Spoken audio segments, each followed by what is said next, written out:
வணக்கம். முதல் பார்வை நிகழ்ச்சியில் மறுபடியும் உங்களை சந்திக்கிறதுல ரொம்ப மகிழ்ச்சி. இந்த நிகழ்ச்சியில் என்னோடு உரையாடுவதற்காக மார்க்சிஸ்ட் கம்யூனிஸ்ட் கட்சியின் பேராசிரியர் அருணன் அவர்களும் வழக்கறிஞர் ரவீந்திரன் துரைசாமி அவர்களும் நம்ம அரங்கத்துக்கு வந்திருக்கிறாங்க. வணக்கம். முதல்வராகிறார் வி.கே. சசிகலா. அதிமுக எம்எல்ஏக்கள் ஒருமனதாக தேர்வு அப்படிங்கிற செய்தி எல்லா நாளிதழ்களிலையும் முக்கியமாக இருக்குது. நேற்றே ஊடகங்களில் அது குறித்து நீண்ட விவாதங்களும் நடத்திட்டாங்க. முதல் கட்ட கருத்தாக அந்த செய்தியை நீங்கள் எப்படி எதிர்கொள்கிறீங்க? ஜனநாயக முறைப்படி அவங்க முதல்வராக இருக்காங்க. ஆனால் தமிழ்நாட்டில் இது ஒரு வித்தியாசமான ஒரு சூழலை. இதுவரை தமிழகம் நம்ம கடந்த தேர்தல்களில் பார்த்தோம்னா ஒரு மாஸ் லீடர் நம்பி வாக்களிப்பது, அந்த மாஸ் லீடர் இவரோ அல்லது அவரோ ஒருத்தர் முதல்வராகக்கூடிய ஒரு தன்மையை தமிழகம். இல்ல, குறுக்கீட்டுக்கு மன்னிக்கணும். மாஸ் லீடருங்கிறது ஆரம்பத்திலேயே எல்லாரும் மாஸ் லீடரா இருந்துட்டாங்களா? இல்ல, நிச்சயமாக இல்ல. நம்ம அவங்க மாஸ் லீடர் தான் ஒரு சீஃப் மினிஸ்டர் கேண்டிடேட்டா ப்ரொஜெக்ட் ஆகி வர்றாங்க. அந்த அடிப்படையில் தான் நான் சொன்னேன். நான் சொன்னது 1977 இருந்து நான் அந்த இதுக்கு நான் வர்றேன். அதுக்கு பிறகு 77க்கு போன அந்த காலகட்டத்துக்கு பிறகு ஒருக்கா எம்ஜிஆர் இறந்து போகும்போது ஜானகி ஜெயலலிதா ஒரு ஆட்சி கவிழுது. இப்போ ஆட்சி நிற்குது. நீங்கள் அந்த அனுபவம் அரசியலில் படிப்பினை ஆகுது. நாம் பிரச்சனை பண்ணால் ரெண்டு பேருக்குமே இல்லாமல் போயிருங்கிறனால அப்போ ஒரு அமாங் ஈக்குவல் மோர் ஈக்குவலுங்கிற இதில் ஒரு பொதுச் செயலாளர் அவங்க தேர்ந்தெடுத்துக்கிறாங்க. அந்த பொதுச் செயலாளர் ஏற்கனவே ஜெயலலிதாவால் அடையாளம் காட்டப்பட்ட பன்னீர்செல்வம் முதல்வராக இருக்கிறாப்புல. அப்போ ஒரு அரசியல் சூழ்நிலையில் அந்த கட்சிக்கு ஒரு நிர்பந்தம் வருது. இரட்டை தலைமை ஆட்சியே காவு வாங்கிருமோங்கிற ஒரு எண்ணங்கள் அந்த கட்சியில் உள்ளவங்க மத்தியில் உருவாகுது. அந்த சூழலில் அவங்க ஒற்றை தலைமையே சிறந்ததுன்னு அவங்க முடிவெடுத்து ஒற்றை தலைமையாட்டு அதிமுக போன்ற கட்சிகளில் முதலமைச்சராக பொதுச் செயலாளர் என்றால் பொதுச் செயலாளர் ஒரு சக்தி வாய்ந்த பதவி என்ற அடிப்படையிலையும் எம்எல்ஏக்களின் ஆதரவின் அடிப்படையிலும் திருமதி வி.கே. சசிகலா அவர்கள் முதல்வராக தேர்ந்தெடுக்கப்படுகிறார். இதில் என்ன நிகழ்வுன்னா, அவர் இதுவரை எம்எல்ஏ இருந்ததில்லை, இதுவரை ஒரு கவுன்சிலராக கூட அவர் வெற்றி பெற்றதில்லை. அரசியலுக்கும் இப்போ தான் நேரடி அரசியலுக்கும் இப்போ தான் ஒரு புதுசு. அப்போ நேரடி அரசியலுக்கு புதுசாக இருக்கக்கூடிய ஒருவர் கட்சியின் பொதுச் செயலாளர் ஆகிவிட்டார், முதல்வரும் ஆகிவிட்டார். இது இந்திய அரசியலிலே ஒரு புதிய நிகழ்வு தான். இப்போ ரபரி தேவி வந்தால் கூட லாலு பிரசாத் யாதவ் ஒரு மாஸ் லீடர், அவரால் ஊழல் வழக்கில் தண்டனை பெற்றனால முதலமைச்சராக தொடர முடியாத சூழ்நிலையில் ரபரி தேவி கொண்டு வர்றாங்க. ஆனால் இவங்க அரசியல் களத்துக்குள்ள இல்லாத ஒருத்தர் திடீர்னு வரும்போது பல விதமான விமர்சனங்களும் அதுவும் வருது. பட் அவங்க இந்திய அரசியல்னு சொன்னீங்க, எனக்கு ஒரிசா நினைவுக்கு வருது.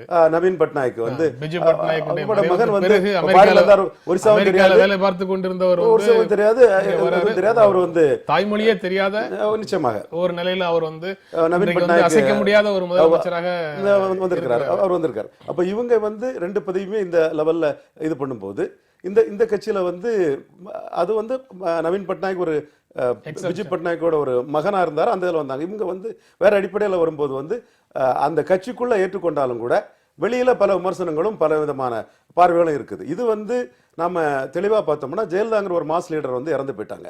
அவங்க அந்த கட்சியின் பொதுச் செயலாளர் இருந்தாங்க, முதலமைச்சராக இருந்தாங்க. அந்த ரெண்டு இடத்தையும் சசிகலாவே இன்னைக்கு பில்லப் பண்ணிட்டாங்க. மூன்றாவது இடம் அவங்க மாஸ் லீடராக இருந்த இடம். அது மாஸ் லீடர் இருந்த இடம் மக்கள் கொடுத்தது. மக்கள் இவங்களுக்கு என்ன அந்த இடத்தை கொடுக்காங்கிறது பெரும்பாலான தலைவர்கள் சொல்வது போல போக போக தான் அது தெரியும். நீங்க எப்படி பார்க்கிறீங்க? அதாவது அதிமுக போன்ற ஒற்றை தலைவரை நம்பி உருவாக்கப்படுகிற ஒரு கட்சி, அதில் இது நடக்கத்தான் செய்யும். அதிலும் அடுத்த கட்ட தலைவர் யார் என்று அடையாளம் காட்டாமல் அந்த ஒற்றை தலைவர் மறையும் பொழுது என்ன ஆகும்? ஏற்கனவே எம்ஜிஆர் மறைந்த போது அதுதான் ஏற்பட்டுச்சு. வி.என். ஜானகி. இல்ல, அடுத்த தலைவரை இப்போ முந்தைய தலைவர் இருக்கும் போதே அடையாளம் காட்ட வேண்டும் அப்படிங்கிற எதிர்பார்ப்பு எதனால வருது? இல்லாட்டி இப்படிப்பட்ட சிக்கல்கள் வரும். இப்போ பாருங்க, நண்பர் கரெக்டாக சொன்னார்ல, இப்போ நீங்கள் பொதுச் செயலாளர் இடத்த நிரப்ப முடியும், முதல்வர் பொறுப்புக்கு கூட எம்எல்ஏக்களுடைய ஒப்புதலுடன் வர முடியும். ஆனால் மக்கள் மனதில் அந்த வெகு மக்கள் தலைவர் என்கிற இடத்தை எப்படி பிடிப்பது? அதை இனிமேல் தான் பார்க்கணும். இப்போ அடையாளம் காட்டுவது என்றுல என்ன ஒரு வசதி இருக்குன்னா, அந்த இடத்தை ஏற்கனவே அவங்க பிடிப்பாங்க அல்லது பிடிச்சுக்கிட்டு வந்திருப்பாங்க. அப்ப இந்த மாற்றம் என்பது ஒரு இயல்பானதாக இருக்கும். இல்லை, அதான் மாற்றம் இயல்பானதாக இருக்கும். அடையாளம் காட்டுறதும் இது போன்ற ஒரு சூழலுக்கு பிறகு தேர்ந்தெடுத்து வர்றதும் இரண்டுமே எவ்வளவு தூரம் வழக்கமாக எல்லாரும் பேசக்கூடிய ஜனநாயக விழுமியங்களோட சேர்ந்து வருது அல்லது எதிராக வருது. அது அது அது அடிப்படையிலேயே ஜனநாயக விழுமியத்துக்கு ஏற்புடையதல்ல. எது நான் சொல்றது, அடையாளம் காட்டுறது. ஒற்றை இல்ல ஒற்றை ஒற்றை தலைவர். நீங்க ஒற்றை தலைவரை வச்சு கட்சி உருவாக்குவது என்பது ஒரு முழுமையான முறையான ஜனநாயக மதிப்பீட்டுக்கு உகந்தது அல்ல. அட்லீஸ்ட் குறைஞ்சபட்சம் ஒரு 2வது தலைவராவது தலைமையாவது அவர் காண்பிப்பது என்பது ஓரளவு பரவாயில்ல. அதுவும் செய்யப்படலை. அதையே கூட பெருமையாக கூட சில பேர் சொல்லிக்கிறாங்க. எம்ஜிஆர் வந்து அடையாளம் காட்டவில்லை, ஜெயலலிதாவும் அடையாளம் காட்டவில்லை, தொண்டர்கள் முடிவு செய்வார்கள் என்று கூட அதிமுகலேருந்து சில ஊடகவியலாளர்கள் வந்து பேசுகிறத நான் கேட்டேன். ஆகவே ரொம்ப அடிப்படையாக பார்த்தீங்கன்னா தனி மனித தலைவரை வைத்து மட்டும் அல்லது பிரதானமாக அவரை வைத்து மட்டுமே என்று கட்சியை நீங்கள் துவக்கி நடத்தி வரும் பொழுது நிச்சயமாக இத்தகைய பிரச்சனை வரத்தான் செய்யும். அதுவும் அடுத்து அவர் அடையாளம் காட்டாமல் போகும் பொழுது இப்போவும் அதுதான் வந்துருக்கு. ஆனால் என்ன நான் ரொம்ப வேதனையோடு பார்க்குறேன்னா, எம்ஜிஆர் அடையாளம் காட்டினார் ஓரளவுக்காகிலும் ஜெயலலிதா அம்மையார் அவர்களை. சசிகலா அவர்களை எந்த அளவுக்கு அடையாளம் காட்டினார்? அந்த ஓரளவுக்கு கூட இல்லை. நான் வேண்டுமென்றே கவனமாக சொல்கிறேன். சுத்தமாக அடையாளம் காட்டவில்லை நான் சொல்ல முடியுமா? நிச்சயமாக நான் வந்து இல்லைன்னு தான் சொல்லுவேன். ஏன்னா அவங்க வந்து வெறுமனே இப்போ சில வார்த்தைகள்லாம் முகநூலில் போடுறாங்க, ரொம்ப வேதனையாக இருக்குது. ஆயாம்மா சிஎம்மா ஆகுறாங்க, வேலைக்காரங்க. அதே போல் ரொம்ப வேதனையோட ரொம்ப ஒரு அவமானம், அசிங்கம். அமெரிக்கா கூட போகலான்னு பார்க்குறேன், ஆனால் அங்கே அகதிகளை வரவிட மாட்டாங்க போல் இருக்கு. ஆக என்ன செய்கிறதுன்னு தெரியல. இப்படியெல்லாம் பதிவுகள் வருவதையெல்லாம் நான் நேற்றிலிருந்து பார்த்துக்கிட்டு இருக்கேன். இந்த உளவியல் எது நியாயமா? 2 வகையில் நியாயம் அல்ல. ஒரு ஜனநாயகத்தில் ஆயமாகவும் ஆகலாம், ஒரு வேலைக்காரமாகவும் ஆகலாம். 1. 2வது எனக்கு என்ன புரியலைன்னா, ஏன் யாருமே ஜெயலலிதா எப்படி சசிகலா அவர்களை நேரடி அரசியல் மிகச் சரியான ஒரு வார்த்தையை நீங்கள் பயன்படுத்தினீங்க, ஆனால் மறைமுக அரசியலில் அவங்கள பயன்படுத்தினாங்களா இல்லையா? இல்லை, கடந்த காலங்களில் extra constitutional power of authority அப்படின்னு சசிகலாவை விமர்சனம் செய்தவர்கள் இன்றைக்கு வந்து சசிகலாவை வந்து அரசியல் அனுபவம் அற்றவர். அதுதான் சொல்ல வர வேடிக்கையா இருக்கு எனக்கு. இப்ப ரொம்ப முழுக்க அது அரசியல் சாசனத்துக்கு புறம்பான ஒரு அதிகார மையத்தை சசிகலா வச்சிருந்தாங்க நான் சொல்ல மாட்டேன். ஏன்னா இது வந்து ஜெயலலிதா அம்மையாருடைய பங்களிப்பை வந்து ரொம்பவும் குறைத்து மதிப்பிடுவதாக இருக்கும் அல்லது கொச்சைப்படுத்துவதாக இருக்கும். ஒன்றும் அவங்கள மீதியெல்லாம் இவங்க ஒன்றும் செயல்பட்டதாக நான் மதிப்பீடு செய்யலை. ஆனால் அவங்களுடைய உதவியை ஆலோசனை இவங்க பெற்றாங்க என்பது வந்து சாதாரண மக்களுக்கு தெரியுமோ தெரியாதோ, ஆனால் இதர கட்சி தலைவர்களுக்கு தெரியும் என்பதை நான் இங்கே பதிவு செய்ய விரும்புகிறேன். ஏன்னா எல்லாரும் சொல்லியிருக்காங்க, பேச்சுவார்த்தைக்கு போகும்போது ஜெயலலிதா அம்மையார் அவங்களோட கன்சல்ட் பண்ணுறதை நாங்கள் பார்த்துருக்கோம்னு சொல்லியிருக்காங்க. ஈவன் தொகுதி பங்கீட்டில் கூட அவங்கள கலந்து ஆலோசித்து தான் இவங்க கருத்து சொல்லுவாங்க. அவர்களை பார்ப்பதற்கு முன்னால இவரிடமே சசிகலாவிடமே பேச்சுவார்த்தை நடத்திய சம்பவங்களும் இருக்கு அப்படின்னு சொல்லி அப்படி என்று சொல்லப்படுது. எனக்கு தெரிஞ்ச வரைக்கும் தலைவர்கள் வந்து இந்த மாதிரி சொல்லி நான் கேட்டிருக்கேன் நான். அது முழுக்க அவங்க வந்து அரசியலுக்கு அப்பாற்பட்டவங்களா தான் இருந்தாங்க. வீட்டு நிர்வாகத்தை கவனிக்கிற வகையில் தான் சசிகலா அவர்களை வந்து ஜெயலலிதா அவர்கள் அங்கே வந்து பராமரித்தாங்க என்பதை என்னால் ஏற்க முடியலை. ஆனாலும் அடிப்படையான ஜனநாயக விழுமியம் என்கிற பிரச்சனை வரும் பொழுது சில முக்கியமான கேள்விகள் இந்த தேர்வின் மூலமாக வந்திருக்கு. முதல் விஷயம், ஒரு முக்கியமான ஒரு வாக்கியத்தை நம்முடைய எதிர்க்கட்சி தலைவர் அவர் சொல்கிறார். அது வந்து ரொம்ப விவாதத்துக்குரிய ஒரு விஷயம். மக்கள் வந்து ஜெயலலிதா அவர்களுடைய வீட்டிலே இருப்பவர்களுக்கு வாக்களிக்கவில்லை அப்படி என்று ஒரு வாக்கியத்தை சொல்கிறார். எனக்கு அது என்னன்னு புரியலை. இந்த நாடாளுமன்ற முறையில் ரொம்ப கராராக பார்த்தீங்கன்னா ஒரு முதலமைச்சருக்கு அவங்க ஒன்றும் வாக்களிக்கலை, ஒரு எம்எல்ஏ தான் தேர்ந்தெடுக்கிறாங்க. எம்எல்ஏக்கள் கூடி முதல்வரை தேர்வு செய்கிறாங்க. அப்படி இருக்கும் பொழுது ரொம்ப டெக்னிக்கலாக பேசுனா அவங்க வந்து எந்த ஒரு நபரையும் அவங்க முதல்வர் என்று தேர்ந்தெடுக்கலை. அப்படி இருக்கும்போது ஜெயலலிதாவுக்கு தான் வாக்களித்தாங்க, அங்கே வீட்டில் உள்ளவங்களுக்கு வாக்களிக்கலை என்று எதிர்க்கட்சி தலைவர் பேசியது என்பது மிக அடிப்படையான சில ஜனநாயக கேள்விகளை எழுப்புது. ஏன்னா அப்போ நாளைக்கு ஒருத்தன் கூட கேட்கலாம், எதிர்க்கட்சி தலைவராக திரு ஸ்டாலின் இருக்கணும்னு யார் வாக்களிச்சா? இல்ல அவர் எம்எல்ஏக்கு தான் வாக்களிச்சிருக்காங்க. எம்எல்ஏக்கள், திமுக எம்எல்ஏக்கள் கூடி அவரை எதிர்க்கட்சி தலைவராக தேர்வு செய்யறாங்க. அவங்க கூட சொல்லலாம், எதிர்க்கட்சி தலைவராக கலைஞர் தான் வருவாங்கன்னு நினைச்சு வாக்களிச்சோம்னு யாராவது ஒருத்தர் சொன்னா அவர் என்ன சொல்றது? அது எனக்கு என்னமோ இது ஒரு நல்ல ஒரு கருத்தாக எனக்கு படலை. ஆனாலும் வேறு சில முக்கியமான கேள்விகள் இருக்கின்றன. அது என்னன்னா, அது இந்த விஷயத்தை ஒட்டி மட்டுமல்ல, நம்ம அரசியல் சாசனத்தில் ஒரு நல்ல நோக்கத்தில் அது போடப்பட்டது. எம்எல்ஏக்கள் தேர்வு செய்து வர்றாங்க, அவங்கள இருந்து தேர்வு செய்யப்படாத ஒருவரை முதல்வராக அவங்க எல்லாரும் கூடி தேர்வு செய்தால் செய்யட்டும். ஆனால் அவங்க எம்எல்ஏவாக அல்லது இன்னும் சில மாநிலங்கள் இருப்பது போல இரு அவைகளில் ஏதேனும் ஒரு அவையில் உறுப்பினர் ஆகணும் 6 மாசத்துக்குள்ள. இந்த முறை சரிதானா?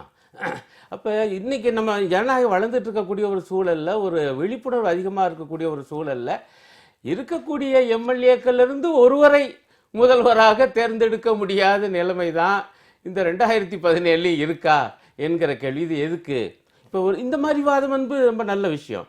பட் இப்போ இருக்கிற செட்டப்பில் அந்த எம்எல்ஏக்கள் கூடி ஒரு புதிய தலைவரை தேர்வு செய்ய அவங்களுக்கு பூரண உரிமை உண்டு. அதை நம்ம அங்கீகரிக்கணும். எம்எல்ஏக்கள் கூடி ஒருவரை தேர்ந்தெடுக்கிறதுல எந்த விதமான சிக்கலும் இல்லை. அது அவங்க கட்சி, சட்ட ரீதியாக எந்த சிக்கலும் இல்லை. ஆனால் அடிப்படையில் ஜனநாயகம் தொடர்பான சில கேள்விகளை இது போன்ற தேர்வுகள் அடிப்படையான கேள்விகள் எழுவதற்கு காரணமாக இருக்கு அப்படிங்கிறது ஒரு பக்கம். நீங்க முதல்ல சொன்னது இரட்டை தலைமையை கட்சியினர் விரும்பவில்லை அப்படின்னு சொல்றீங்கல்ல, அதை வெளியிலிருந்து கூட சிலர் அதை ஆதரிக்கிறாங்க. இரட்டை தலைமைங்கிறது இல்லாம ஒற்றை தலைமையாக ஆவது சரி, அதற்காக இந்த தேர்வை வரவேற்கிறோம் அப்படின்னு வெளியில இருந்து சொல்றாங்க. ஊடகவியலாளர்களும் அதை ஏற்கிறார்கள். அவர்களே அந்த கருத்தை சில ஊடகவியலாளர்கள் அவர்களே அந்த கருத்தை முன் வச்சும் பேசுறாங்க. ஆனா அது சரியா? அந்த மாதிரி ஒரு பார்வை சரியா? இரட்டை தலைமை ஒற்றை தலைமை எல்லாம் இங்க பர்சனாலிட்டி ஓரியன்ட் பொலிட்டிக்ஸ் உருவான தமிழகத்துல ஒற்றை தலைமை தவிர இரட்டை தலைமைன்னு வந்தா அந்த கட்சிகளின் நலன் சார்ந்த விஷயம். அது இரட்டை தலைமை ஒரு கட்சியில் இருந்ததுன்னா நம்ம தமிழ்நாட்டில் பழகப்பட்ட அரசியலில் அந்த கட்சி மிகுந்த பாதிப்புக்கும் பின்னடைவுக்கும் உள்ளாகும் என்பது வெளிப்படையான ஒரு உண்மை. அடுத்தபடியாக அந்த கட்சி இரட்டை தலைமை இருந்து என்றால் அந்த இடத்தை பார்த்து நாம் உள்ளே நுழைவோம் என்று நினைப்பவர்களுக்கு அது ஒரு சாதகமான சூழ்நிலையை ஏற்படுத்தும். இதில் உள்ள பாதிப்பு பலனடையக்கூடியவர்களுக்கு அது மிகவும் சாதகமான சூழ்நிலை இருக்கும். அப்படி பலனடையும் என்று எதிர்பார்த்த கட்சிகள் பிரதான எதிர்க்கட்சியும் இந்தியாவை ஆளும் கட்சியும். ஆக இந்த சூழ்நிலையில இது ஒற்றை தலைமை இங்கே இருக்க வேண்டும் என்று இன்னும் சில கட்சிகள் விரும்பின. ஆக அந்த ஒற்றை தலைமை இருக்க வேண்டும் விரும்பிய கட்சிகள், விடுதலை சிறுத்தைகள் போன்ற கட்சிகள் அதை விரும்பினாங்க. ஆக ஒவ்வொருத்தரோட இந்த பார்வையும் தங்களுக்கு அரசியல் ரீதியாக எப்படி இருந்தால் நன்மை என்ற அடிப்படையில் தான் இந்த பார்வை செல்கிறது. அந்த வகையில் அதிமுகவை பொறுத்தவரையில் சசிகலா அனுபவம் உள்ளவரோ அனுபவம் மற்றவரோ அரசியல் இருந்தவரோ இல்லையோ அந்த கட்சி முடிவு செய்திருக்கிறது. அந்த கட்சியை சேர்ந்தவர்கள் தங்களுக்கு இதுதான் நன்மை என்று அவர்கள் முடிவு செய்திருக்கிறார்கள். கட்சி முடிவு செய்திருக்கிறது அப்படிங்கிறதை எல்லாரும் ஏற்கிறார்கள், எல்லாரும் வரவேற்கிறாங்க. ஆனா இந்த ஐக்கிய முற்போக்கு கூட்டணி ஆட்சியில ஐக்கிய முற்போக்கு கூட்டணி தலைவராக சோனியா காந்தியும் ஆட்சியின் தலைவராக மன்மோகன் சிங்கும் இருந்ததை, அந்த இரட்டை தலைமையை ஆதரித்தவர்கள், நீங்க விடுதலை சிறுத்தைகள்னு சொன்னீங்க, விடுதலை சிறுத்தைகள் அந்த ஆட்சியை ஆதரிச்சது. ஆனா தமிழ்நாட்டுக்கு என்று வரும்போது அதை ஒரு மிகச்சிறந்த ஏற்பாடாகவும் கட்சியினுடைய வழிகாட்டுதலின்படி ஒரு ஆட்சி நடக்குதுன்னும் தமிழ்நாட்டில் இருக்கக்கூடிய பல அரசியல் கட்சிகள் அப்போது பேசின, ஆதரவு கொடுத்த பல அரசியல் கட்சிகள் பேசின. ஆனா இன்று தமிழ்நாட்டுக்கு என்று வரும்போது தமிழ்நாட்டு அரசியல் இது போன்ற 2 அதிகார மையங்களை ஏற்பதில்லை அப்படின்னு ஒரு தியரியை முன்வைக்கிறாங்களே. அதாவது அதிமுக அதனுடைய எம்எல்ஏக்கள் அல்லது அந்த கட்சி நிர்வாகிகள் ஒரு முடிவை எடுத்தார்கள், அது கட்சியினுடைய உள் விவகாரம், அதை நாங்கள் ஆதரிக்கிறோம்னு சொல்லிட்டு போயிட்டா அதுக்கு மேல பேசுறதுக்கு ஒண்ணும் இல்லை. ஆனா ஒரு கோட்பாட்டை அதுல இருந்து டிரைவ் பண்றாங்கல்ல, அப்படின்னா அந்த கோட்பாடு சரியா தப்பாங்கிற விவாதம் இயல்பாக வரும். நிச்சயமாக அது கோட்பாட்டின் அடிப்படையில் அவர்கள் நிலைப்பாடு நிச்சயமாக இல்லவே இல்லை. நீங்க சோனியா காந்தி சொன்னீங்க, சோனியா காந்தி பிரதமராக செயல்பட முடியாத ஒரு நிலைமை.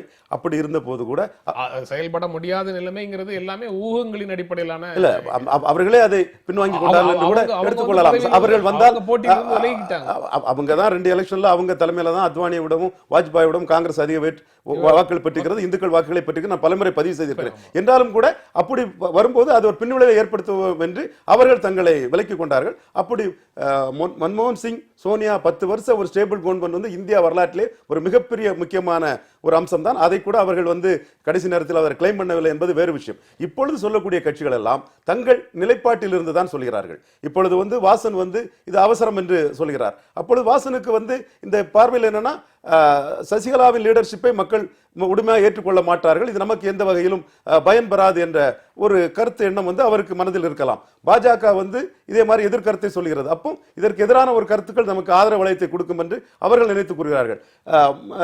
பிரதான எதிர்க்கட்சி தலைவரான திரு மு க ஸ்டாலின் வந்து ஐயா சொன்ன மாதிரி மிக கடுமையான வார்த்தைகளால் விமர்சனம் செய்கிறார். அவர் என்ன நினைக்கலாம், இந்த சசிகலாவுக்கு ஒரு மக்கள் மத்தியில் உள்ள எதிர்ப்பு வேறு மடை மாறி சென்று விடக்கூடாது, அதை நாம் என்கேஷ் பண்ண வேண்டும் என்று நினைக்கலாம். மற்ற கட்சிகள் வந்து நாம் வந்து அரசியலில் வாய்ப்புகள் பெற முடியவில்லை, சசிகலா மூலமாக நாம் பெற முடியும் என்ற எண்ணத்தில் தங்கள் கருத்துக்களை சொல்லலாம். இங்கு கருத்து தெரிவிக்கும் எல்லா கட்சிகளுக்குமே தங்கள் அரசியல் நலம் சார்ந்த உள்நோக்கம் இருக்கிறது. இதை நாம் தெள்ள தெளிவாக ஆய்ந்து பார்த்தால் இது மிக தெளிவாக தெரியும். இப்பொழுது வைகோ வந்து இதுல வந்து ஒண்ணு கமெண்ட் பண்ணலன்னா அவரோட அஜெண்டா படி யார் தலைமை விட முடிந்து ஒரு குரோட் புல்லரா வந்து எதிர்ப்பார் என்பதில் அவருக்கு சில சந்தேகங்கள் இருக்கலாம். அது தெளிவான பிறகுதான் அவர் இதில் உள்ள கருத்துக்களை சொல்வார். அரசியல் கட்சிகள் வந்து சொல்பவையும் செய்பவையும் அவர்களுடைய நலன் சார்ந்தே தான் இருக்கும். அப்படிங்கிற அவர்களுடைய நலனோ அல்லது அவர்களுடைய பார்வையில மக்கள் நலனோ சார்ந்ததாகத்தான் இருக்கும் அப்படிங்கிறது வந்து தெளிவான விஷயம். நீங்க ஏதோ எங்க வாரீங்கன்னு சொல்றீங்க, power corrupts absolute, power corrupts அப்சல்யூட்லிங்கல தான் வர்றீங்க. அதுல வந்து எனக்கு மாறுபட்ட கருத்துல பட் யதார்த்தத்துல என்ன இருக்குங்கிறத தான் நான் இந்த அளவுக்கு நான் விவரிச்சேன். அந்த தமிழ்நாடு அரசியல் ஏற்றுக்கொள்வதில்லை இரட்டை தலைமை இல்ல, அதான் இதுல வந்து கோட்பாடு ரீதியா தான் பேசுறாங்களா என்பது நிச்சயமாக ஆய்வு செய்யப்பட வேண்டிய ஒன்றுதான். தமிழிசை அவர்களுடைய பேட்டியை பார்த்தேன். இப்போ என்ன அவசரம், ஏற்கனவே தமிழ்நாட்டு பாஜக காரங்கெல்லாம் என்ன சொன்னாங்கன்னா, ஏன் கட்சியில் ஒருத்தங்க ஆட்சியில் ஒருத்தங்களா ஏன் இருக்கக்கூடாது, ஏன் இருக்கணும், பொதுச் செயலாளராக சசிகலா தேர்வு செய்யப்படுவதற்கு முன்னால ஏன் 2 அதிகார மையங்கள் இருக்கணும், பன்னீர்செல்வமே பொதுச் செயலாளராகவும் இருக்க வேண்டியதுதானே அப்படிங்கிற கருத்தை வந்து முன் வச்சாங்க. முதல்ல அப்படி சொன்னாங்க. பிறகு ஒருத்தரே இருக்கணும் அப்படின்னு வரும்போது எங்க சசிகலாவும் முதலமைச்சர் ஆயிடுவாங்களோ ஏன்னா உடனே என்ன பேசினாங்கன்னா, ஏன் மாற்றம் செய்யணும், அது பாட்டு அவங்க இருக்கட்டும் இவங்க பாட்டுக்கு இருக்கட்டும், ஏன் இப்போ அவசரம் என்று தான் பேச ஆரம்பிச்சாங்க. நேற்று தமிழிசை அவங்களும் அப்படித்தான் சொல்லியிருக்காங்க. பட் நான் என்ன இப்போ இவர் சொன்னதுலேருந்து இப்போ பாருங்க வந்து இந்த இரட்டை தலைமை இருக்கலாம், ஒன்றும் பெரிய பிரச்சனை இல்லை. ஏன்னா பேசக்கூடிய பாஜக அகில இந்திய அளவில் சோனியா காந்தி மன்மோகன் சிங் விவகாரத்தில் என்ன பேசினாங்க என்பதை நினைவுபடுத்துகிறேன். முதல்ல வந்து சோனியா காந்தி வரக்கூடாது என்று சில வகையான பேச்சுக்களை கிளப்புனாங்க, அவங்க இந்தியர் தானா என்று கிளப்பி. அப்போ அவங்க பின்வாங்கினாங்க, சரியாக குறிப்பிட்டது போல். பின்வாங்கின பிறகு கொஞ்சம் காலம் ஆனவர்கள் என்ன பேசினாங்க, மன்மோகன் சிங் சுயேட்சையாக இயங்கவில்லை, அரசியல் சாசனத்துக்கு அப்பாற்பட்ட ஒரு அதிகார மையமாக சோனியா காந்தி அவர்கள் இயங்குகிறார், இது நியாயமா, இப்படி ஒரு இரட்டை தலைமை இருக்கலாமா என்று கேட்டது அகில இந்திய பாஜக. அது காலம் முழுக்க அதை பேசிட்டு வந்தாங்க என்பது எல்லாருக்கும் தெரியும். இன்னும் நீங்க நினைவுபடுத்தி சொன்னீங்கன்னா, பிஎம் சூப்பர் பிஎம் சிபிஎம் அப்படின்னு உங்களையும் சேர்த்து தான் சொன்னாங்க முதல் ஆட்சியில, ஐக்கிய முற்போக்கு கூட்டணி 2008 வரைக்கும். ஏன்னா தினமும் காலையில பிரேக்ஃபாஸ்டுக்குன்னு சொல்லி பிரைம் மினிஸ்டரோட பிரகாஷ் காரத் போய் சந்திச்சு தினமும் ஏதாவது ஒரு விஷயங்களை பேசிட்டு இருக்காரு. ஆட்சி கொடுக்கிற 60 எம்பிக்களை வச்சுட்டு ஆட்சியையே தீர்மானிக்கிற வேலையை செய்துட்டு இருக்கிறாங்க அப்படின்னு சொல்லி உங்களையும் சேர்த்து தான் சொன்னாங்க. ஆமா, அப்ப என்னன்னா கோட்பாடு ரீதியா பேசல என்பது நல்ல உதாரணம். பாஜகவுடைய மாறி மாறி பேசுகிற நிலைப்பாடு அகில இந்தியாவுக்கு ஒன்று, தமிழ்நாட்டுக்கு ஒன்று, தமிழ்நாட்டிலேயே மாற்றி பேசுவது நீங்க சரியாக குறிப்பிட்டது போல எல்லாம் இருக்கு. இதெல்லாம் ஒரு புறம் இருக்க, உண்மையிலேயே இந்த வாய்ப்பை பயன்படுத்தி தமிழகத்துல இந்த ஜனநாயகம் குறித்து, கட்சியுடைய இயங்கு நிலை குறித்து ஒரு நல்ல விவாதம் நடைபெற வேண்டும் என்று நாம முன்மொழியலாம். நான் என்ன கேட்குறேன்னா, உண்மையிலேயே ரொம்ப சாதாரணமாக நம்ம நினச்சோம்னா, கட்சி நடத்துவது என்பது எவ்வளோ பெரிய வேலை, ஆட்சியை இயக்குவது என்பது அதை விட மிகப்பெரிய வேலை. ஏன் ஒருத்தரே எல்லாத்தையும் செய்யணும், கட்சியை ஒருத்தங்க பொறுப்பேற்று நடத்தட்டும், ஒரு குழு நடத்தட்டும். ஆட்சி என்பதை பொறுத்தவரை முதலமைச்சர் தான் முக்கியம் என்றாலும் கூட அதுவும் ஒரு குழுவாகத்தான் இயங்குகிறது. ரெண்டுக்கும் இடையிலே ஒரு வகையான இணைப்பை ஆளுங்கட்சி உருவாக்கி கொள்ளட்டும், நல்லது தானே. அப்படித்தான் பொதுவாக இருக்க வேண்டும் என்கிற மனோநிலையை தமிழக மக்கள் நெஞ்சில் விதைத்தால், வளர்த்தால் நிச்சயமாக எதிர்காலத்தில் அப்படி ஒன்று வரும்.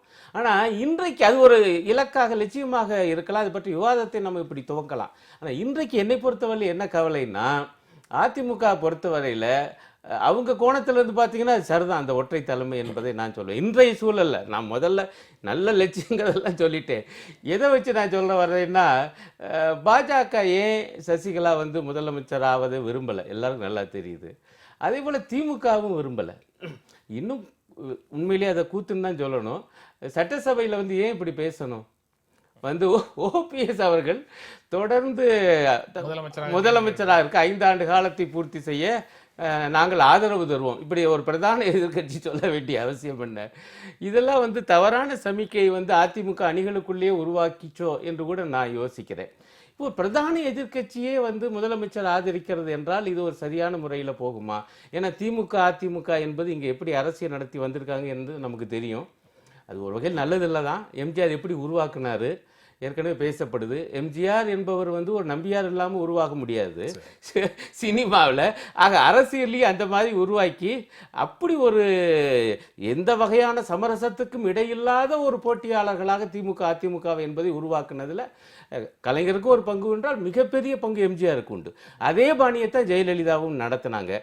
இப்போ அது இல்லாமல் அதிமுகவுடைய முதலமைச்சருக்கு திமுக எதிர்க்கட்சி தலைவர் ஆதரவு தர தயார் என்று சட்டசபையில் பேசியது எல்லாம் வந்து நிச்சயமாக நல்ல சமிக்கையாக அதிமுக இருக்காது. ஆகவே இன்னொரு புறம் பிஜேபி ஆளுங்கட்சி எத்தகைய சிக்கல்களை கொண்டு வருது, எத்தகைய தலையீடுகளை கொண்டு வருது என்று அதிமுகவை சார்ந்த ஒரு சிலரே வெளிப்படையாக பேசியதையும் நாம் இங்கே நினைவுபடுத்த வேண்டும்.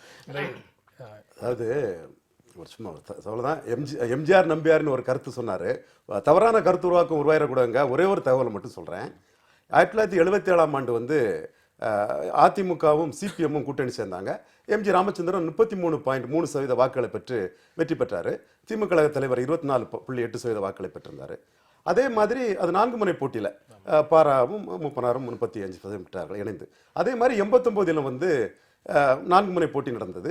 அப்பொழுது சிபிஎம் திமுக கூட்டணி தான். அந்த கூட்டணியில் திமுக கழகம் 38% வாக்குகளை பெற்று 77 எம்ஜி ராமச்சந்திரன் பெற்றதை விட 30 இடங்களை அதிகம் பெற்று திமுக கழகம் வெற்றி பெற்றிருந்தது. 2 அதிமுக 2 அணிகளும் சேர்ந்து 30% வாக்குகளை பெற்றிருந்தார்கள். ஆக திமுக மட்டுமே 34% வாக்குகளை பெற்றிருந்தார். ஆக எம்ஜிஆர் நம்பியார் எம்ஜிஆர் என்ற உதாரணம் வந்து 89 எம்ஜிஆரை விட செல்வாக்கான ஒரு தலைவராக 4 முனை கூட்டணியில் கருணாநிதி இருந்தார் என்பதை நான் பதிவு செய்ய விரும்புகிறேன். காரணம் என்னன்னா, கருணாநிதிக்கு வந்து ஆளுங்கட்சியா இருக்கும்போது தான் எதிர்ப்பு அலை வருமே தவிர அவர் எதிர்கட்சியா இருக்கும்போது வந்து அவர் ஆதரவு அலை தான் ஜாஸ்தி வந்திருக்கு. இதுதான் கடந்த கால வரலாறு. இவர்கள் கூட 89 கருணாநிதியை தான் தூக்கி பிடித்து கருணாநிதி தான் அந்த அளவுக்கு 77 எம்ஜிஆரை விட பெரிய வெற்றி பெற்றிருந்தார் என்பதை நான் இந்த இடத்தில் பதிவு செய்ய விரும்புகிறேன். மற்றபடி 77லயும் 80லயும் 84லயும் எதிர்கட்சியாக இருந்த திமுகவுக்கு பெரிதாக வரல. நிச்சயமாக எம்ஜிஆருடைய மறைவுக்கு பிறகு வந்தது. எம்ஜிஆர் உயிரோடு இருக்கும்போது 86 உள்ளாட்சி தேர்தலில் எம்ஜிஆரை கருணாநிதி தோற்கடித்து காட்டினார். 80 மக்களவை தேர்தலில் 2 தொகுதியில் தோற்கடித்து காட்டினார். 84 அண்ணாநகர் மயிலாடுதுறையில் எம்ஜிஆர் மிகப்பெரிய கூட்டணியாக தன்னை டிஸ்மிஸ் செய்த இந்திரா காந்தியுடன் சமரசம் செய்து கொண்டு அம்மா தாயே மீனாட்சி என்று சொல்லி கூட்டணி வைத்துக் கொண்ட சூழ்நிலையில் காங்கிரஸ் ஒன்று மற்றபடி அதிமுக ஒன்று வந்த சூழ்நிலையில் திமுக மட்டும் அண்ணாநகர் மயிலாடுதுறையில் வெற்றி பெற்றார். இதை எதற்கு சொல்கிறோம் என்றால், திமுகவின் வாக்கு வங்கி என்பது அது தோல்வி அடையும் போது எழும்பிக் கொண்டுதான் இருக்கும். அது ஆட்சிக்கு வரும்போது அதல பாதாளத்தில் போகிறது. 89 வெற்றி பெற்ற திமுக 91 மிகப்பெரிய தோல்வி அடைந்தது. 2096 வெற்றி பெற்ற திமுக 98 மிகப்பெரிய தோல்வி அடைந்தது. ஆனால் எதிர்கட்சியாக இருக்கும்போது அவர்கள் வாக்கு வங்கி வளர்ந்து கொண்டுதான் இருக்கிறது. ஆனால் நம்பியார் எம்ஜிஆர் என்ற உதாரணம் பொருந்தாது என்பதற்காகத்தான் நான் இதை பதிவு செய்தேன். இல்லை நான் சொல்ல வந்து இதெல்லாம் உண்மைதான். இந்த புள்ளி விவரங்களை நான் இதெல்லாம் மறுக்கலை. ஆனால் அப்படி ஒரு உளவியலை அதை ரொம்ப கவனமாக சொன்னேன். எம்ஜிஆரே அப்படி திட்டமிட்டு உருவாக்கினார் என்பதுக்கு சொல்ல வர்றேன். அந்த மாதிரி நீங்கள் அவர் அந்த காலத்தில் பேசிய பேச்சு, நாங்களும் எம்ஜிஆர் தலைமையில் இருந்த பொழுது அவங்களோட தேர்தல் உறவு கொண்டிருக்கோம். அப்புறம் கலைஞர் தலைமையிலான திமுகவோட உறவு கொண்டிருக்கோம். பட் நான் இங்கே வந்து அந்த தேர்தல் அரசியலை தாண்டி பேசுகிறேன். அந்த ஒரு உளவியல் என்பது ஒரு தனி மனித ஒரு மோதலாக காண்பிப்பதை அரசியலை அவங்க செஞ்சாங்க 2 பேரும். அதில் பிரதானமாக அதை கவனமாக சொன்னேன். எம்ஜிஆர் அந்த இதை செஞ்சார், அது தொடரக்கூடாது. ஆனால் ஜெயலலிதாவும் காலத்திலே அதுதான் நடந்துச்சு. ஆனால் அவங்களுடைய கட்சி, இந்த 2 கட்சிகளும் வந்து அப்படி தான் ஆகி போச்சு. இப்ப அப்படி அந்த தொடர்ச்சி இல்லாம போகுமே ஆனால் தொடராது. இல்லை உங்களுடைய என்ன படிக்கட்டு இல்லை, எதுக்கு சொல்ல வரேன்னா, எங்க இப்படி ஆகிவிடுமோ இந்த மாதிரியான அந்த மோதல். ஐயா அதிமுக பிரதான திமுக தான்யா, திமுகவுக்கு பிரதான எதிரி அதிமுக தாயா. இந்த இருதுருவ அரசியலுக்கு இப்படி போஸ்ட் பண்ணுவது தான் நமக்கு வசதி என்று ரெண்டு கட்சிகளுமே நினைக்கக்கூடும். அதிமுக தலைமை கூடுதலாக நினைக்கக்கூடும். எங்கே அதற்கு பங்கம் நேர்ந்து விடுமோ என்பதும் கூட இவர்களுடைய சிந்தனையிலே இருக்கலாம் என்றுதான் நான் சொல்ல வர்றேன். ஆனா அப்கோர்ஸ் ஏற்கனவே சசிகலா அவங்க வந்து ஒரு வாக்கியத்தை சொல்லியிருக்காங்க. என்னன்னா, ஆரம்பத்திலேயே ஓபிஎஸ் அவர்கள் தன்னைத்தான் வந்து பொதுச் செயலாளர் இருக்கும்படி சொன்னாங்க, முதலமைச்சராக இருக்கும்படி சொன்னாங்க என்றெல்லாம் இப்ப வந்து அவங்க வெளிப்படையா சொல்லியிருக்காங்க. ஆகவேதான் நான் இவங்க ரெண்டு பேருக்கு இடையில மிகப்பெரிய பனிப்போருங்கிறதெல்லாம் நான் ஏற்கனவே சொல்லவே இல்லை அப்படின்னு சொல்லிட்டு வருவதும் இல்லை. நான் ஏற்கனவே இந்த விவாதத்துல கூட சொன்னேன், ஓபிஎஸ் அவர்கள் அவருடைய காலில் விழுந்து வணங்கியதையும் நான் ஏற்கனவே இங்க பதிவு பண்ணியிருக்கேன். 2 அதிகார மையங்கள் அப்படின்னு சொல்றது வந்து ஒர்க் அவுட் ஆகாது தமிழ்நாட்டில் அப்படின்னு சொல்றதுக்கு பின்னாடி வந்து வெஸ்ட் பெங்கால்ல, மேற்கு வங்கத்துல 30 ஆண்டுகளுக்கு மேலாக ஆட்சி நடத்தின ஜோதி பாசுவும், அதற்கு பிறகு 2 டேர்ம் ஆட்சி நடத்தின புத்ததேவ் பட்டாச்சாரியாவும் மாநில தலைவராக இல்லை. மாநில தலைமை, கட்சியினுடைய தலைமைங்கிறது வேறாகவும் ஆட்சியினுடைய தலைமைங்கிறது வேறாகவும் தான் இருந்தது. ஆக அதுல உண்டான சாதகமான அம்சங்கள் அல்லது பாதகமான அம்சங்கள் என்னங்கிறதை தமிழ்நாட்டு அரசியல் வந்து இன்னும் தீவிரமாக விவாதிக்க வேண்டும். அது ஒரு கட்டுக்கோப்பான கட்சி, கொள்கையை சார்ந்த கட்சிங்கிற லெவல்ல வந்தது. தமிழ்நாட்டோட இந்த திராவிட இயக்க கலாச்சாரம் என்னன்னா ஒரு ஹீரோ வர்ஷிப் கலாச்சாரம் தான். நீங்க வந்து காமராஜர் வந்து பட்டேல், நிஜலிங்கப்பா, அதுல்யா கோஸ் இவங்கள மாதிரி தமிழ்நாட்டில் ஒரு தலைவர் இருந்தா கூட அவருக்கு ஒரு ஹீரோ வர்ஷிப்பை கொடுத்தது வந்து திராவிட கழகமும் பெரியாரும். அதே மாதிரி அண்ணாவுக்கு ஒரு பெரிய ஹீரோ வர்ஷிப்பை கொடுத்தாங்க. ஒவ்வொரு தலைவர்களுக்கும் இவங்க வந்து மிகப்பெரிய ஹீரோ வர்ஷிப்பை கொடுத்து வளரக்கூடிய இந்த திராவிட கலாச்சாரம் தான் இதுக்கு காரணம். அது கம்யூனிஸ்ட் நீங்க வந்து வெஸ்ட் பெங்கால் இஎம்எஸ் இருந்தாரு, நயனார் சீஃப் மினிஸ்டர் இருந்தாரு, இந்த இது எல்லாம் பாலிசி அடிப்படையில் போயிட்டு இப்போ வந்து பாலகிருஷ்ணன் இருக்காரு, இவர் சீஃப் மினிஸ்டர். இந்த இது இல்லை, இங்க வந்து ஒரு ஹீரோ வர்ஷிப்ங்கிற ஒரு கல்ச்சரை தமிழ்நாட்டில் உருவாக்குனனால தான் இந்த இது. இன்னொன்று நான் உங்களுக்கு பதிவு பண்றேன், கருணாநிதி எம்ஜிஆர் பேசும்போது வந்து ஒரே வார்த்தை, எல்லா காலகட்டத்திலுமே அதிமுக திமுக பெரிய கட்சியா இருந்தது. நம்ம பேசலாம். அதாவது ஜனநாயக ரீதியாக இந்த தேர்வு சரிதான், சட்ட ரீதியாக சரிதான் அப்படின்னு சொல்லும்போது ஜனநாயகத்தை பற்றி வேறு சில விஷயங்களையும் சேர்த்தே பார்க்க வேண்டியது, சேர்த்தே அதை குறித்தெல்லாம் விவாதிக்க வேண்டியது அவசியம் அப்படிங்கிற ஒரு உணர்வை வந்து செலக்டிவா இதை மட்டும் விமர்சனம் செய்பவர்களுடைய கமெண்ட்ஸ்ல இருந்து அவசியப்படுது. அந்த கமெண்ட்ஸை பார்க்கும்போது அந்த ஒரு தேவை அவசியமாகுதுன்னு தோணுது. ஒரு இடைவேளைக்கு அப்புறம் நம்ம தொடர்ந்து பேசலாம்.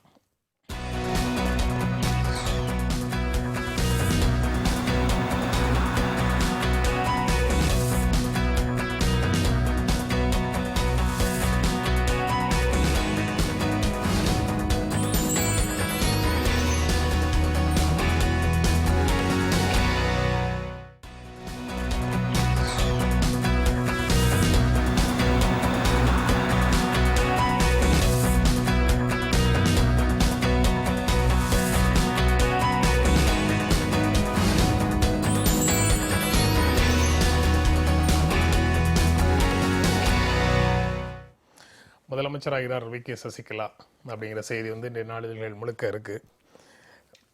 அது தொடர்பாக பல்வேறு ஆதரவான கருத்துக்களும், வரவேற்பு, வாழ்த்துக்கள் போன்ற செய்திகளும், அதே சமயத்தில் மாற்று கருத்துக்களும் ஊடகங்கள்ல தொடர்ந்து வந்துட்டு இருக்குது. 15 நாட்களுக்கு முன்னால தமிழ்நாட்டை உலகமே பார்த்து வியந்து போற்றியது. இப்போ வந்து இணையத்துல அதற்கு நேர் மாறான கருத்தை தமிழ்நாடு தொடர்பாக பலர் வந்து வெளியிட்டிருக்கிறாங்க. இது எல்லாமே இல்லை, அது வந்து ஒரு வேறு விதமான பாராட்டு வந்து வேறு விதமான போராட்டத்திற்கு கிடைச்சது. இப்போ கிடைக்கக்கூடியது வந்து ஒரு நபர் சார்ந்த விருப்பு அல்லது நபர் சார்ந்த வெறுப்பு அப்படிங்கிற அடிப்படையில் இது எல்லாம் வருது. அந்த நபர் சார்ந்த விருப்பு அல்லது நபர் சார்ந்த வெறுப்பு அப்படிங்கிறது ஜனநாயகத்தில் எவ்வளவு தூரம் ஜனநாயகத்தை செழுமைப்படுத்தக்கூடியது அப்படிங்கிறதுல இருந்து உரையாடலாம் அப்படின்னு தோணுது. நல்லது. உண்மையிலே எனக்கு ரொம்ப வருத்தமாக இருந்தது இந்த முகநூல்கள்லாம் நேற்றிலிருந்து பார்த்த பொழுது. அதற்கு முன்பே வந்து இந்த பேச்சு முதல்வர் மாற்றம், சசிகலா முதல்வராகலாம் என்கிற பேச்சு எழுந்தபோதே முகநூல்கள் அல்லது ட்விட்டர்கள்லாம் பார்த்திங்கன்னா ஒரு கடுமையான ஒரு வெறுப்புணர்வை பலரும் கக்கி இருந்தார்கள் என்பதை நம்மளால் பார்க்க முடிஞ்சது. எனக்கு என்ன ஆச்சரியமான விஷயமா இருந்துச்சுன்னா, இவங்களுடைய கொள்கை என்ன என்று நமக்கு இன்னும் தெரியலை. பொதுவாக அதிமுகவுக்கு ஒரு கொள்கை இருக்குது, அவங்க ஏற்கனவே பொதுச் செயலாளராக பதவியேற்ற பொழுது அதுவே என்னன்னு தெரியல அப்படின்னு சொல்லக்கூடியவர்கள் இருக்காங்க. இல்லை, நான் எப்போவுமே அப்படி சொல்வது இல்லை. அது எம்ஜிஆர் காலத்திலே அந்த மாதிரி ரொம்பவும் குறைத்து மதிப்பிடுகிற ஒரு போக்கு. போக்கு இருந்தது. ஆமாம், ஒரு சினிமா நடிகர், அவருக்கு என்ன கொள்கை இருக்க போகுது என்கிற பேச்செல்லாம் வந்தது உண்மை. பட் நம்ம அப்போவே சுட்டி காண்பித்தோம், திமுகவின் பாரம்பரியத்தை எடுத்துக்கொண்டு தான் அதிமுக உருவாகி இருக்கிறது. அதனால் தனி மனிதரை அடிப்படையாக வைத்து உருவாகி இருக்கிறது. இப்போ இந்த ரெண்டும் ஓரளவு அங்கே இணைஞ்சு நிற்கிது. பிரதானமாக தனி மனித துதி தான். அதுவும் பிற்காலத்தில் வர வர அவர் சொல்வது தான் அதிமுகவின் கருத்து என ஆனது என்பது உண்மை. ஆனால் நீங்கள் துவக்க காலத்தில் நீங்கள் பார்த்தீங்கன்னா அண்ணா பேரை சொல்லித்தான், அண்ணாவினுடைய பாதையிலிருந்து கலைஞர் விலகிச் செல்கிறார் என்ன சொல்லித்தான் அவர் வர வேண்டியிருந்துச்சு. அதே போல் இவங்களை நீங்கள் பார்த்தீங்கன்னா பொதுச் செயலாளர் ஆன உடனே ஜெயலலிதா அவர்களுடைய பாதையில் தான் அதிமுகவை நடத்தி செல்வேன், அவர் கண்ட கனவுகளை நான் நனவாக்குவேன். இப்போவும் எம்எல்ஏக்களுடைய தலைவராக தேர்வு செய்த பிறகு சசிகலா அவர்கள் பேசிய ரொம்ப சுருக்கமான இதில் மிக முக்கியமான அம்சம் என்னன்னா, அவர்களுடைய வழியில், ஜெயலலிதா அவர்களுடைய வழியிலே நம்முடைய ஆட்சி தொடரும் என்று தான் சொல்கிறாங்க. ஆக இந்த பாரம்பரியத்தை அவங்க பின்பற்ற வேண்டியிருக்கு. குறைஞ்சபட்சம் ஒரு புதிய தலைமை வரும் பொழுது பழசுடைய மரபை எடுத்ததாகத்தான் சொல்ல வேண்டியிருக்கு. ஆக சுத்தமாக எந்த கொள்கையுமே இல்லைன்னா நம்ம சொல்ல முடியாது. ஆனால் அதில் இவங்களுடைய தனிப்பட்ட பங்களிப்பு என்னவாக இருக்க போகிறது, எதில் அழுத்தம் தருவாங்க அல்லது எதில் இருந்து நாசுக்காக விலகுவாங்க காலப்போக்கில் என்கிற கேள்விகளை எழுப்பணும். அது நியாயம். நீங்கள் தமிழகத்தினுடைய உரிமைகளுக்காக குரல் கொடுப்பீங்களா மத்திய அரசில், அதோடு மோதுவீங்களா, அதே போல் சமூக நீதிக்கு உறுதியாக இருப்பீங்களா என்கிற இந்த ரெண்டு தான் பொதுவாக அடிப்படை திராவிட இயக்கத்தினுடைய. இதில் அதிமுகவுடைய கடந்த கால பங்களிப்பு என்ன, ஜெயலலிதா அம்மையாருடைய பங்களிப்பு என்ன, இதில் உங்களுடைய பங்களிப்பு என்னவா இருக்குது? நீங்கள் ஏன் அந்த விவரத்துக்குள்ளே போக மாட்டீங்க? நீங்கள் பொதுவாக தானே பேசுகிறீங்க என கேட்டால் சரி. அதற்கு பதிலாக இவங்க என்னவா இருந்தாங்க அதிமுகவில் என்கிற கேள்வியை மட்டும் எழுப்பி அதன் மூலமாக எழுகிற ஒரு வெறுப்புணர்வு இருக்கே, அது சரியானது அல்ல அரசியலுக்கு. ஏன்னா நம்ம ஜனநாயகத்தில் யார் வேண்டுமானாலும் தலைவராகலாம், முதல்வராகலாம், பிரதமராகலாம்னு ஒரு பக்கம் பெருமையாக பேசுகிறோம். இன்னொரு புறம் முகநூலில் அது படித்த நண்பர்களே எப்படி போடுறாங்கன்னா, ஆயம்மா சிஎம்மாகிறதா, ஒரு வீட்டு நிர்வாகத்தை பார்க்குறவங்களால நாட்டு நிர்வாகத்தை பார்க்க முடியுமா என்ன கேட்கிறது என்பது அது உண்மையிலேயே அடிப்படையில் ஜனநாயக விரோதமாக எனக்கு படுது. அதிமுக ஆளுங்கட்சி 2 பதவியிலும் அவங்க இருக்கிறாங்க. எதிர்க்கட்சி மீது ஒரு வெறுப்பரசியலை உருவாக்கி இவர்கள் அதன் மூலமாக மக்கள் ஆதரவை தேர முடியாது. அதைத்தான் நான் ரொம்ப தெளிவாக சொன்னேன். கருணாநிதி எதிர்க்கட்சியாக இருக்கும்போது 77 இருந்து வளர்ந்து கொண்டுதான் இருந்தார். அவர் ஆளுங்கட்சியாக இருந்தபோது அவர் இருந்தார். நீங்கள் ஜெயலலிதாவும் எதிர்க்கட்சியாக இருக்கும்போது வளர்ந்தவர், ஆளுங்கட்சியாக இருக்கும்போது 96 வீழ்ந்தார். அப்பொழுது ஆன்டி ஜெயலலிதா என்ற ஒரு கருத்து உருவாக்கம் ஏற்படுத்தப்படவில்லை என்றால் கூட இது எதற்காக சொல்கிறேன் என்றால், இவர் ஆளுங்கட்சியாக இருக்கிறார்கள். இனிமேல் இவர்கள் பாசிட்டிவ் அரசியல் பண்ணி தான் இவர்கள் மக்கள் மத்தியில் ஆதரவை தேட முடியும். இதில் இவர்களோ இவரை சார்ந்தவர்களோ இவர்களுக்கு ஆதரவாக பின்புலமாக இருப்பவர்களோ வெறுப்பரசியலை ஏற்படுத்தி தோத்து போன எதிர்க்கட்சியை சொல்லி 2011 திமுக மீதான அதிருப்தியில அதிமுக ஆட்சிக்கு வந்ததுன்னு சொல்றதை புரிஞ்சுக்க முடியும். ஆமா, 2016 ஜெயலலிதா பாசிட்டிவ் ஓட்ல தானே வர்றாங்க. ஆமா, கண்டிப்பா பாசிட்டிவ் ஓட்ல தான் வந்தாங்க. திமுக எதிர்க்கட்சியாக இருந்தனால அவங்களும் வெற்றியை தொடரலனாலும் பாசிட்டிவ் ஓட்டா 40% வந்தாங்க. 1-1 அதிமுகவே தோக்கடிச்சிட்டாங்க.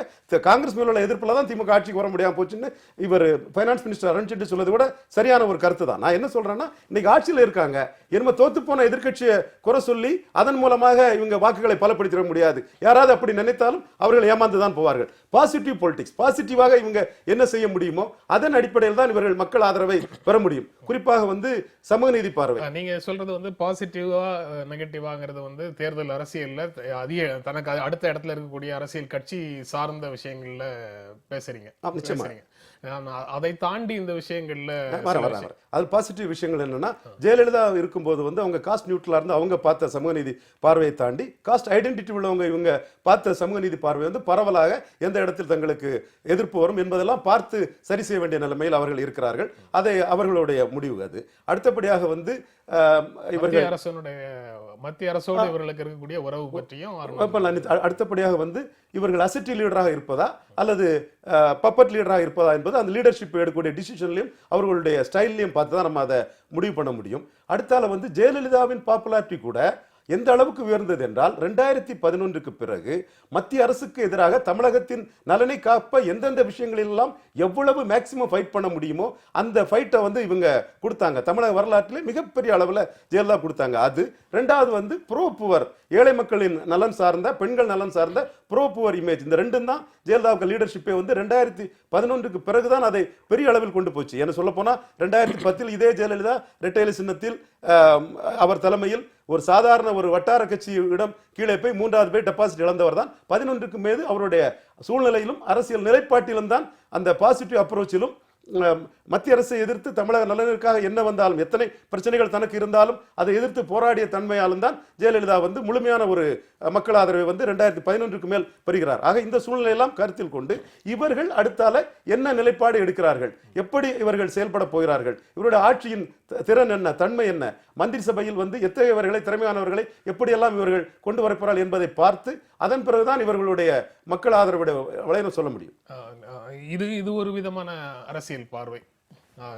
சசிகலா முதலமைச்சரான பிறகு யாரையெல்லாம் அமைச்சர்களாக சேர்த்துக் கொள்கிறார்கள், அமைச்சர்களாக சேர்த்துக் கொள்பவர்கள் என்னென்ன சாதிகளை பிரதிநிதித்துவப்படுத்துகிறார்கள் அல்லது என்னென்ன மண்டலங்களை பிரதிநிதித்துவப்படுத்துகிறார்கள், அதை ஒட்டி இவர்களுடைய செல்வாக்கை அங்கு உருவாக்குவது அல்லது இருக்கும் செல்வாக்கை தக்க வைத்துக் கொள்வது அல்லது இல்லாத இடங்களில் செல்வாக்கை புதிதாக உருவாக்கி கொள்வது, இது போன்ற செயல்களுக்காக, பலன்களுக்காக தங்களுடைய செயல்பாட்டை, தங்களுடைய திட்டங்களை, தங்களுடைய கட்சி மற்றும் ஆட்சி அமைப்பை சீரமைத்துக் கொள்வது அப்படிங்கிறது தேர்தல் பார்வையில் உண்டான விஷயம். அதை தாண்டி ஜனநாயக ரீதியாக இன்று வந்து ஒரு தேர்வுக்கு எதிராக பல குரல்கள் வருது. அந்த குரல்கள் ஒன்று இருக்கிறது தெரியல அப்படின்னு சொல்லி நம்ம கண்ணை மூடிக்கொள்வது சரியா அப்படிங்கிறது எனக்கு புரியல. கண்ணை மூடிக்கொள்றதுக்கு முடியாது. எந்தெந்த பக்கங்கள்லேருந்து குரல் வருதுங்கிறது ரொம்ப தெளிவாக தெரியுது. அந்த அடிப்படையில் பார்க்கும்போது ஜனநாயகத்தினுடைய இறுதி எஜமானர்கள் மக்களே. ஜனநாயகத்தினுடைய எஜமானர்களாக பிரதமர்களோ முதலமைச்சர்களோ எம்பிக்களோ எம்எல்ஏக்களோ இல்லை, இறுதி எஜமானர்கள் மக்களே. அதனால மக்கள் வந்து விழிப்புணர்வு கொண்டு சரியான முடிவுகளை எடுக்கும்போது ஜனநாயக பிறழ்வுகள் எதுவும் நடப்பதற்கு வாய்ப்பில்லை அப்படிங்கிற கருத்தை சிலர் முன்வைக்கிறாங்க. அதாவது பொறுப்பை முழுக்க முழுக்க மக்களிடத்துல கொண்டு சேர்க்கிறாங்க. அதனால அவங்க என்ன, அந்த நம்பிக்கையில் அவங்க என்ன சொல்றாங்கன்னா, ஒரு தேர்தல் மூலமாக நம்பிக்கையை பெறுவதன் மூலமாக மட்டுமே சசிகலா தன் தேர்வு செய்யப்பட்டதை நியாயப்படுத்த முடியும் அப்படின்னு சொல்றாங்க. ஒண்ணு, தேர்தலில் ஜெயிச்சிட்டாலே ஒருவேளை ஒரு சிலருடைய பார்வையில பிறழ்வாக தெரியக்கூடிய சில நிகழ்வுகள் தேர்தலில் ஜெயிச்சிட்டாலே நியாயமும் புனிதமும் ஆயிடுமா அப்படிங்கிற கேள்வியும் சேர்த்தே வருது. இந்த இரண்டும் ஒரே நாணயத்தினுடைய இரண்டு பக்கங்களாக இந்த இரண்டு கேள்விகளையும் பார்க்கலாம். உண்மை. அதாவது நான் என்னுடைய பதிவில் கூட அதுதான் போட்டேன். மக்களுடைய விருப்பத்துக்கு மாறாக சசிகலா தேர்வு செய்யப்பட்டிருக்கிறார் அதிமுக எம்எல்ஏக்களால் அப்படின்னு கூட ஸ்டாலின் சொல்லியிருக்காரு. பட் அது எதை வச்சு சொல்கிறாருன்னு யாராவது கேட்டால் என்ன பதில் இருக்கு அவர்கிட்ட? மக்கள் வந்து சசிகலாவுடைய தேர்வை பற்றி அவங்க என்ன நினைக்கிறாங்க என்பதற்கு நம்மக்கிட்ட என்ன ஆதாரம் இருக்குது, எந்த கருத்து கணிப்பு, எந்த தேர்தல் என்ன இருக்குது? அது உள்ளாட்சி தேர்தல் தான் அதை பொறுத்தவரையில் தீர்மானிக்கும் என்று தான் நான் அந்த பதிவை போட்டேன். நீங்கள் இன்னொரு பிரச்சனையை கிளப்புறீங்க. அப்படி உள்ளாட்சி தேர்தலில் சசிகலா தலைமையில் ஆட்சி கட்சி அந்த அதிமுக ஒரு வெற்றியை அடைந்து விட்டால் அதன் காரணமாகவே ஜனநாயகத்திலே ஏற்பட்டிருப்பதாக சொல்லப்படுகிற ஒரு பிறழ்வு சரியாகி விடுமா? நிச்சயம் ரொம்ப தத்துவ ரீதியாக பார்த்தா அது சரியாகாதுதான். பிறழ்வைத்தான் சரி பண்ணணுமே ஒழிய தேர்தலை ஜெயிச்சிட்டதுனாலேயே அந்த பிறழ்வு சரியானதாக சொல்ல முடியாது. ஆகவே நம்முடைய லட்சியம் என்பது சரிதான். என்ன அர்த்தம் என்றால், ஒரு மெய்யான முழுமையான ஜனநாயகத்தை நோக்கி இந்தியாவும் தமிழ்நாடும் நடைபோட வேண்டும் என்பது சரிதான். இன்றைக்கு சூழலில் நீங்கள் வேற என்னதான் முடிவு எடுப்பீங்க? இந்த தேர்வு அதிமுக எம்எல்ஏக்களுக்கு உரிமை இருக்கு. ஆனால் இந்த தேர்வை மக்கள் ஏற்றுக்கொண்டார்களா இல்லையா என்று இன்றைக்கு தலைவர்கள் பேசலாம். ஆனால் உண்மையிலே ஏற்றார்களா இல்லையா என்பதை ஒரு மாநில அளவில் நடந்த ஒரு தேர்தலின் மூலம் தான் அது தீர்மானிக்கப்பட முடியும். மக்கள் ஏற்றுக்கொண்டார்களா அப்படிங்கிற கேள்வியை முன்னிலைப்படுத்தி தான் வந்து எல்லா விஷயங்களையும் பார்க்கக்கூடிய சூழல் வந்து நம்ம ஜனநாயகத்துல இருக்கு. அது ஜனநாயகத்தினுடைய பற்றாக்குறை அப்படின்னு கூட சொல்ல முடியுமா அப்படிங்கிறது ஒரு கேள்வி. அதுல என்னென்ன சீர்திருத்தங்களை கொண்டு வந்தால் இது போன்ற விஷயங்களை சரி பண்ண முடியும் அப்படிங்கிறது அடுத்த கட்டமாக போகுது. நீங்க தேர்வு மக்கள் தேர்ந்தெடுத்து விட்டார்கள் என்றால் ஒரு லெஜிட்டிமசி கிடைக்குது அப்படிங்கிறது இந்த ஜனநாயகத்தினுடைய பார்வையில் இருக்கும்போது, உங்களுடைய கட்சி அனுபவத்திலிருந்தே இன்னொரு விஷயத்தை நினைவுபடுத்தணும்னு நினைக்கிறேன். பீகார்ல தொழிற்சங்க தலைவராக இருந்த ஒருவரை கொலை செய்த பப்பு யாதவ் திரும்ப வந்து நாடாளுமன்றத்துக்கு தேர்ந்தெடுக்கப்படுறாரு. தேர்தலில் நின்று மக்கள் ஆதரவோட தேர்வு செய்யப்படுகிறார். அப்போ அவருடைய வழக்கு, அவர் செய்த குற்றச்செயல் சரியாயிடுமா? அதை சொல்ற வர இந்த ஜனநாயகம் முழுமை அடையலை, அதை நோக்கி போயிட்டு இருக்கோம். மெய்யான தேர்தல் நடக்கணும். ஜனநாயகம் என்பது பணநாயகமாக மாறிவிடக்கூடாது. மக்களுக்கு முழுமையான செய்தி போய் சேரணும். அதில் ஊடகங்களுடைய பங்கு என்ன? இவ்வளவு பெரிய கேள்விகள் இருக்குது. அப்போ தேர்தல் சீர்திருத்தம் எல்லாம் இருக்குது. பட் நான் இங்கே சொல்ல வர விஷயம் வந்து என்னன்னா, இப்போதைக்கு நமக்கு வேறு வழி இல்லை. மக்கள் இந்த தேர்வை ஏற்கிறார்களா இல்லையா என்பதை நிச்சயமாக ஒரு மாநில அளவில் நடக்கிற ஒரு தேர்தலின் மூலம்தான் தெரிய வரும். அந்த தேர்தலும் ஒழுங்காக நடந்துச்சா என்கிற கேள்வியை பொறுத்து. ஆனாலும் வேறு வழி இல்லை. ஒன்று, நான் இன்னொரு பிரச்சனைக்கு நான் என்ன வர விரும்புகிறேன், நீங்களே கூட லேசாக சுட்டி காண்பிச்சிங்க. நான் அந்த முகநூல்லாம் பார்த்ததுலேருந்து இந்த மக்களுடைய அந்த அங்கீகாரத்தை பெறுவதிலே சசிகலா அம்மையாருக்கு 2 பிரச்சனைகள் உள்ளன என்பதையும் நான் இங்கே பதிவு செய்கிறேன். ஏன் இந்த எதிர்ப்பு வருது? வேற ஒரு கோணத்திலிருந்து எதிர்ப்பு வருது. ஆனால் உண்மையிலேயே சில நியாயமான எதிர்ப்புகளுக்கும் வாய்ப்பு இருக்குது. அது என்னன்னா, இவங்க வந்து இன்றைக்கு தமிழ்நாட்டு கிராமப்புறங்களிலே இருக்கக்கூடிய சாதி பிரச்சனைகள் அல்லது மோதல்கள், இதிலிருந்து அப்பாற்பட்டு ஒரு பொதுவானவராக காட்சியளித்தார்கள் கலைஞரும் ஜெயலலிதாவும் எம்ஜிஆரும். ஆனால் அத்தகைய தோற்றம் சசிகலா அம்மையாருக்கு இருக்கிறதா? இன்றைக்கு இருப்பதாக நான் சொல்ல மாட்டேன். அந்த தோற்றத்தை இவர் பெறுவாரா? இது ஒரு முக்கியமான கேள்வி. சில பேர் எதிர்க்கிறாங்கன்னா இந்த ஐயப்பாட்டிலிருந்தும் அந்த எதிர்ப்பு வருகிறது என்று நான் பார்க்கிறேன். அவருடைய பேச்சுல வந்து இந்த வேறுபாட்டை களைவதற்காக போராடுவோம் இல்ல, பொதுச் செயலாளருடைய உரையில திட்டமிட்டே அந்த வாக்கியத்தை சொல்லப்பட்டதாகலாம் நானும் கவனிச்சேன். பட் வெறும் பேச்சு போதாது, செயலில் அது வெளிப்படணும். அவங்க எப்படி இந்த இன்றைக்கு இருக்கக்கூடிய சாதியை ஆதிக்க சமுதாயத்தை எதிர்த்து போராட போறாங்க, ஆணாதிக்க சமுதாயத்தை எப்படி போராட போறாங்க என்பதை திட்டவட்டமான செயல்கள் மூலம் நிரூபித்து, முதல்வர் என்கிற முறையில், அதிமுக என்கிற ஒரு அரசியல் கட்சியின் பொதுச் செயலாளர் என்கிற முறையில் தான் பொதுவானவர் என்கிற தோற்றத்தை உருவாக்குவாரா? ஒண்ணு. ரெண்டாவது, நீங்க சொல்றதுலயே எனக்கு வந்து ஒரு வைடு திங்கிங்னு வச்சுக்கோங்க. சில விஷயங்களை சிலரால தான் செய்ய முடியும், மற்றவங்களால செய்ய முடியாதுன்னு ஒரு உணர்வு வருது. நீங்க சொல்லும்போது அந்த சித்திரத்தை கற்பனை பண்ணி பார்க்கும்போது அந்த மாதிரி ஒரு உணர்வு வருது. அதாவது சாதிகளற்ற, அதாவது பெரும்பான்மை சாதியை சாராத அரசியல் தலைவர்களால சில விஷயம் பெரும்பான்மை சாதியை அவங்களுடைய செல்வாக்கை ஆதிக்கத்தை பாதிக்கக்கூடிய ஒரு முடிவையும் அவங்களால எடுக்க முடியுமாங்கிற கேள்வி வருது.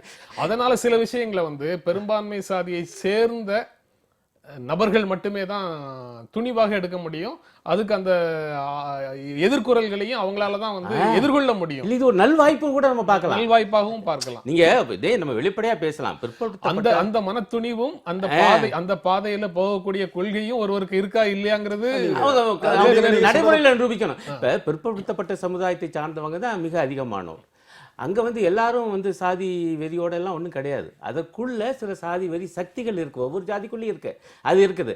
ஆனால் அத்தகைய சக்திகளை எதிர்த்து போராட அந்த சாதிக்குள் இருந்தே, பிற்படுத்தப்பட்ட சமூகத்தில் இருந்தே ஒரு தலைவர் வந்து கிளம்பினால் அது மிகப்பெரிய தாக்கத்தை அந்த அமைப்புகளுக்குள்ளே, அந்த சாதிகளுக்குள்ளே ஏற்படுத்தும். நிச்சயமாக ஒரு நல்ல ஒரு இயல்பான ஒரு மனிதநேய, இன்னும் சொல்ல போனால் ஒரு நம்ம எல்லாம் தமிழன் பேசுகிறோம். ஆனால் கீழே தெருவில் இறங்கி போகும் பொழுது அவங்க தலித்து, இவர் பிற்படுத்தப்பட்டவர், இவர் வந்து முன்னேறிய சாதி என்பது தான் வந்து நிற்கிது. அது இல்லாமல் ஒரு நியாயமான தமிழன் என்கிற உணர்வை கூட இவங்களால இன்னும் உருவாக்க முடியல. பெருங்கூட்டம், திருவிழா கூட்டம் நடக்கிற இடங்கள்ல பக்கத்துல இருக்கக்கூடியவர் யாரு, என்ன சாதி அப்படிங்கறத எல்லாம் பற்றி கவலைப்படாம எல்லாரும் எந்த அடையாளத்தை சொல்லி வேண்டுமானாலும், மத அடையாளத்தையோ இன அடையாளத்தையோ எந்த அடையாளத்தையும் வேணாலும் சொல்லி கூடி நிற்கலாம். அது வெறும் திருவிழா பண்போட திருவிழாங்கிற சொல்ல கூட அங்க பயன்படுத்த முடியுமா தெரியல. ஏன்னா திருவிழாக்கள்ல இந்த பிரச்சனை ஒரு பெரிய ஃபெஸ்டிவல் விழா கோலத்துல வந்து, விழா கூட்டத்துல வந்து இது பெரிய விஷயமாக இருக்காது. ஆனா கூட்டம் கலைஞ்சு வீட்டுக்குள்ள போகும்போது எல்லா யதார்த்தமான வீட்டுக்குள்ள பிரச்சனைகளும் போறது வீட்டுக்குள்ள போறதை விட தெருவுக்குள்ள தெருவுக்குள்ள போகும்போதே போகும்போதே முகத்தில் அடிக்குது அப்படிங்கிறது யதார்த்தமான இல்ல, விஷயம். இதோட இன்னும் ஒண்ணு மட்டும் சொல்லிடுறேன், நீங்க அது முடிஞ்சாச்சு. இன்னும் அவங்க வந்து சந்திக்க வேண்டிய மிக முக்கியமான பிரச்சனை ஊழல், அது பற்றிய வழக்குகள். இது அவங்க எப்படி எதிர்கொள்ள போறாங்க என்கிற ஒரு கேள்வி இருக்கு. இந்த ரெண்டு பிரச்சனையில அவங்க எந்த அளவுக்கு கடந்து வர்றாங்களோ அதை பொறுத்து தான் அவங்களுடைய எதிர்கால அரசியல் இருக்கு என்று நான் பார்க்கிறேன். ஜாதி பிரச்சனைன்னு சொல்லும்போது வந்து பொதுவாகவே வந்து காவல்துறையும் அரசாங்கம் வந்து பலகீனமானவர்களை தாக்கி அந்த கலவரத்தை அடக்குவாங்க. வரலாற்றிலே தமிழக வரலாற்றிலே பலமானவர்களை அடக்கி ஒரு ஜாதி கலவரம் அடக்குனது வந்து 1957 முதுகுளத்தூர் கலவரம். ஒரு பெரும்பான்மை சாதியை சேர்ந்தவர் முதல்வராக இருந்தாலும் சாத்தியப்பட்டது. அதை மக்கள் முழுமையாக மிகப்பெரிய அளவில் 1962 அவருக்கு பெரிய ஆதரவை கொடுத்து அவரை ஏற்றுக்கொண்டார்கள் என்பது உண்மை. ஆக நீங்கள் சொன்ன அந்த கருத்துக்கு இது ஒரு உதாரணமாக இருக்கிறது.